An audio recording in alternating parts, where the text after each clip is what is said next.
Hindi nagpatinag sa mga hamon ng buhay ang isang lolo driver mula Pandi, Bulacan sa kabila kasi ng operasyon niya sa dalawang uri ng cancer.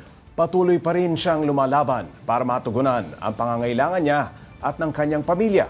Para bigyan ng mukha ang balita, Mobile Journal Yeda Pascual.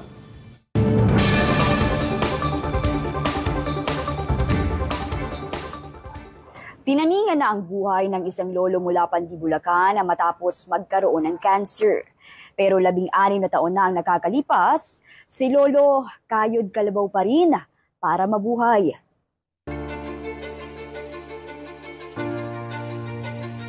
Siya si Lolo Eduardo Puno, 68 taong gulang, isang taxi driver.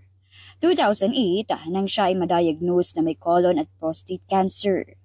Kwento niya, madalas kabagin at humilab ang kanyang tiyan hanggang napansin niyang unti-unti na itong lumulobo.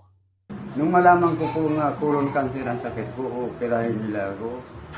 Ako po ang umayaw. Ayun, ang sabi ng doktor, kaya para nilang gamutin dahil stage 1 pa lang. Ako'y operahan po nila nga hindi magtagumpay ko. Dodoble ang gastos po nila. Yun ang aking sa loob-loob ko po. Pero nanindigan daw ang asawa at anak ni Lolo na di bali nang gumastos basta magawa ng paraan na siya ay maoperahan. Naging successful naman ang operasyon noong 2009 at nalagyan ng colostomy bag ang tagiliran ni Lolo para sa kanyang pagdumi. At nilagyan din siya ng catheter para sa kanyang pag-ihi. Dito po ako dumudumi sa tagiliran ko. Ito po ang aking pinoproblema, ang maintenance po, napakamahal. Dumating po nang sa loob ng 3 buwan, hindi naman po ako makaihi. Ito naman po ang inopera naman nila po. Kaya 2 ang butas ng tiyan ko po. Ito po yung colon cancer ko. Ito po yun ang prostate cancer ko. Kaya 2 ho sila magkatabi sa aking tiyan. Kwento ni Lolo Eduardo, wala sa lahi nila ang may cancer. Pero paliwanag ni Dr. Dex Bakalintal, maaaring dahil sa kanyang mga kinakain, kaya nagkaroon ng cancer ang matanda. Lalo na kapag ang pasyente ay nasa isang low residue diet o yung kaunti lamang o wala talagang vegetables sa kinakain nila.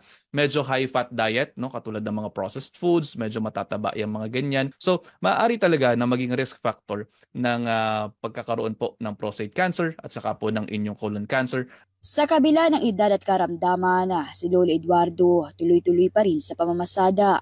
Wala raw kasing ibang aasahan ng kanyang pamilya kundi siya.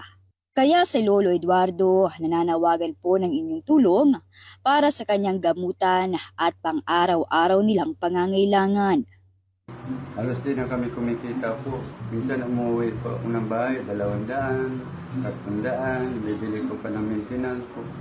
Ang natitira po, pamasahe ng apo ko. Yung matitira po sa amin po, bibili namin 1 kilong bigas o bibili kami ng itlog para may ulam lang po kami. Kaya ako'y dumadaing na sa sobrang hirap. Ako po si Mobile Journal Yeda Pascual na nagpapaalala na bawat may karamdaman ay kailangan din ng kalinga.